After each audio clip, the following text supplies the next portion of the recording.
Hello दोस्तों।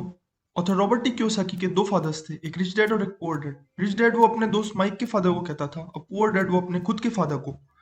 ऐसा इसलिए था क्योंकि मनी यानी पैसे को लेकर उन दोनों की सोच बहुत अलग अलग थी, जिसके कारण उन दोनों की जिंदगी बहुत अलग अलग थी।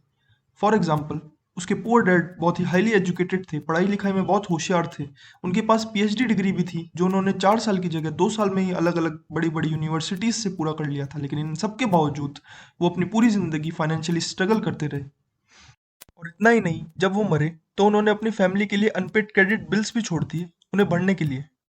वहीं दूसरी तरफ उसके रिच डैड, जिन्होंने कभी 8th स्टैंडर्ड भी कंप्लीट नहीं की थी, वो हवाई के सबसे अमीर आदमी बने। और जब वो मरे तो उन्होंने मिलियंस ऑफ डॉलर्स छोड़ के गए अपनी फैमिली के लिए, चैरिटी और चर्च के लिए। तो दोस्तों, समझने वाली बात यह है कि उन दोनों की ये अलग अलग फाइनेंशियल कंडीशंस पैसों को लेकर उनके अलग अलग थॉट्स के कारण थी। दोनों ऑथर को एडवाइस तो दिया करते थे, लेकिन सेम एडवाइस नहीं देते थे।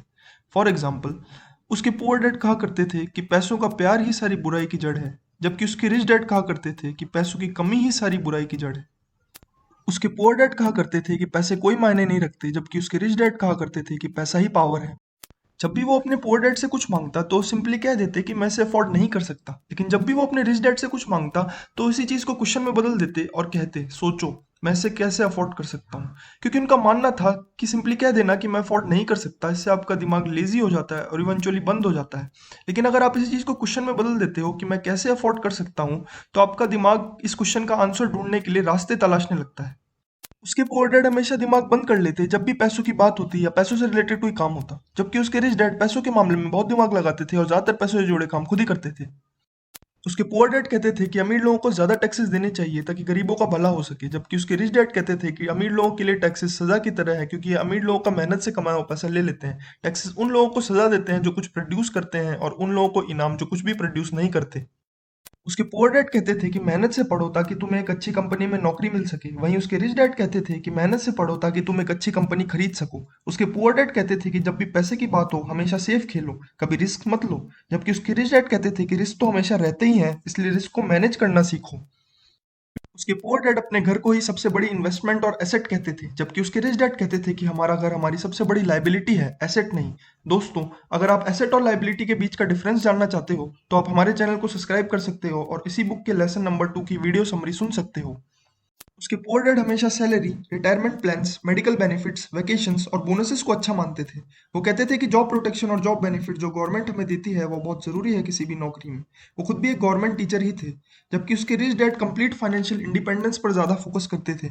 उनका मानना था कि गवर्नमेंट जॉब प्रोटेक्शन और जॉब बेनिफिट्स का झांसा देकर लोगों को फाइनेंशियली डिपेंडेंट और नीडी बना देती है। उसके पुअर डैड हमेशा सेविंग्स पर भरोसा रखते थे क्योंकि इन्वेस्टमेंट उन्हें रिस्की लगता था, जबकि उसके रिच डैड हमेशा इन्वेस्टमेंट्स पर फोकस करते थे क्योंकि उनका मानना था कि सेविंग्स करके आज तक कोई अमीर नहीं बना। उसके पुअर डैड कहते थे कि मैं कभी रिच नहीं बन सकता, जबकि उसके रिच डैड हमेशा से अपने आप को रिच मानते थे। इवन जब उसके रिच डैड के पास पैसों की कमी हुई तब भी वो खुद को ब्रोक कहते थे, पुअर नहीं। वो कहते थे ब्रोक कुछ समय के लिए होता है, जबकि पुअर हमेशा के लिए।